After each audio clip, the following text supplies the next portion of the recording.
Bismillahirrahmanirrahim. Assalamualaikum warahmatullahi wabarakatuh. Perkenalkan, nama saya Kairan Muhabbau Tagalung, NPM 2408260249. Di sini saya akan menjelaskan tentang blok kardiologi. Baik, di sini saya akan menjelaskan mengenai STEMI atau ST Elevation Myocardial Infarction. STEMI merupakan salah satu bentuk sindrom koroner akut yang paling berat dan merupakan kegawat daruratan di bidang kardiovaskular.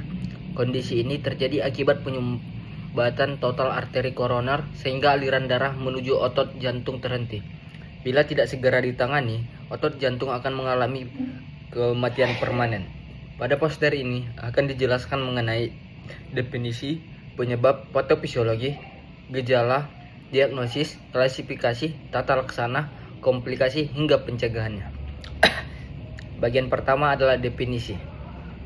STEMI atau ST Elevation Myocardial Infarction adalah infark miokard akut yang disebabkan oleh oklusi total arteri koroner akibat terbentuknya trombus.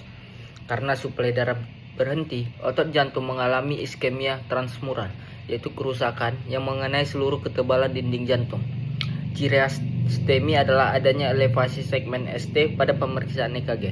Intinya, arteri koroner tersumbat total, kemudian otot jantung kekurangan oksigen, yang terakhir sel otot jantung mati. Bagian kedua adalah etiologi atau penyebab. Penyebab paling sering adalah aterosklerosis. Awalnya, plek lemak terbentuk pada dinding arteri koroner. Suatu saat, plek tersebut dapat pecah sehingga tubuh menganggapnya sebagai luka. Akibatnya, trombosit berkumpul dan membentuk bekuan darah atau trombus yang akhirnya menutup pembuluh darah secara total. Selain aterosklerosis, STEMI juga dapat disebabkan oleh yang pertama ada vasospasme arteri koroner, kedua ada emboli koroner, ketiga ada diseksi spontan arteri koroner, dan yang terakhir kelainan pembuluh darah atau hiperkoagulabilitas. Ketiga, patofisiologi. Bagian ini menjelaskan bagaimana STEMI terjadi. Prosesnya dimulai dari adanya plek aterosklerosis. Kemudian plek mengalami ruptur atau pecah. Setelah itu, trombosit menempel dan mengaktifkan proses koagulasi sehingga terbentuknya trombus. Trombus tersebut menyumbat seluruh lumen arteri koroner. Karena aliran darah berhenti, sel otot jantung tidak memperoleh oksigen. Dalam beberapa menit terjadi iskemia. Jika penyumbatan berlangsung lebih dari sekitar 20-30 menit, maka sel otot jantung mulai mengalami nekrosis atau kematian. Semakin lama pembuluh darah tersumbat, semakin luas kerusakan otot jantung. Oleh karena itu, dikenal istilah time is muscle. Artinya, setiap menit keterlambatan akan menyebabkan semakin banyak otot jantung yang mati. Yang keempat, manifestasi klinis. Gejala STEMI biasanya muncul secara mendadak. Keluhan yang paling khas adalah yang pertama ada nyeri dada seperti tertindih benda berat. Kemudian yang kedua ada nyeri berlangsung lebih dari 20 menit. Yang ketiga, nyeri menjalar ke lengan kiri, bahu, rahang, leher, atau punggung. Kemudian ada sesak napas, keringat dingin, mual dan muntah, tubuh terasa lemas, serta rasa cemas atau seperti akan meninggal. Pada pemeriksaan fisik dapat ditemukan yang pertama ada tekanan darah dapat tinggi atau rendah, kemudian yang kedua nadi cepat atau lambat, yang ketiga bunyi galop S3, kemudian rongki apabila sudah terjadi edem paru. Yang terakhir ada tanda hipoperfusi bila terjadi shock. Yang kelima, diagnosis. Diagnosis STEMI ditegakkan berdasarkan 3 hal utama. Pertama adalah gejala klinis, yaitu nyeri dada khas lebih dari 20 menit. Kedua adalah EKG. Pemeriksaan EKG menunjukkan elevasi segmen ST pada minimal 2 sadapan yang berdekatan. Lokasi elevasi ST membantu menentukan bagian jantung yang mengalami infark. Ketiga adalah biomarker jantung.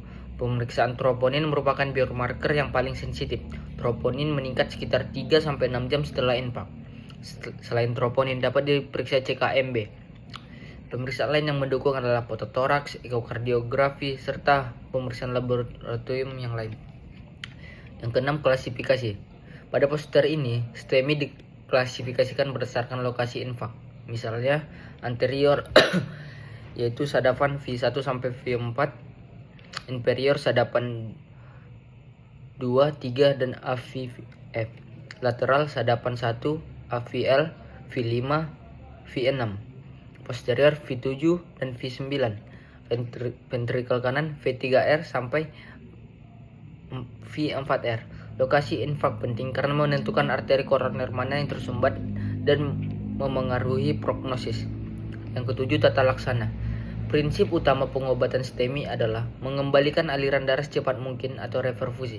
Ada dua jenis terapi. Yang pertama ada non-farmakologis, yaitu seperti istirahat total, pemasangan monitor jantung, pemberian oksigen bila saturasi kurang dari 90%, kemudian pemasangan jalur infus, serta segera dirujuk ke rumah sakit yang memiliki fasilitas PCE. Kemudian yang kedua ada farmakologis. Terapi awal meliputi yang pertama ada aspirin sebagai antiplatelet, kemudian antiplatelet kedua seperti clopidogrel dan ticagrelol. Kemudian yang ketiga ada antikoagulan seperti heparin, nitrat bila tidak hipotensi, morfin bila nyeri sangat berat, kemudian statin dosis tinggi, serta ACE inhibitor bila kondisi stabil. Kemudian terakhir beta blocker jika tidak ada kontraindikasi.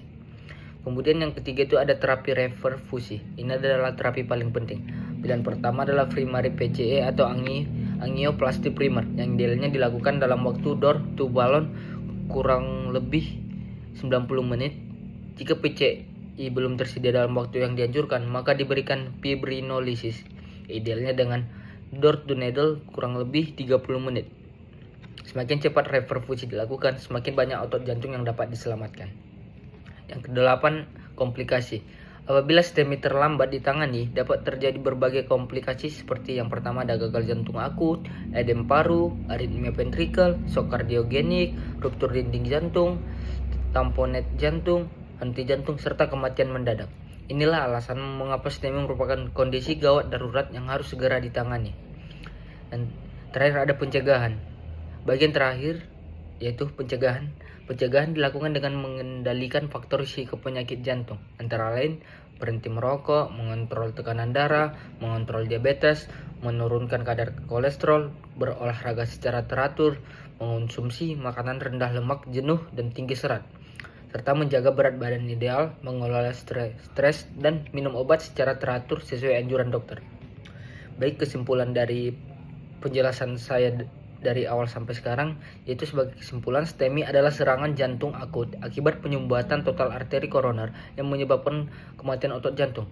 Gejala utamanya adalah nyeri dada khas yang berlangsung lebih dari 20 menit dan disertai elevasi segmen ST pada EKG.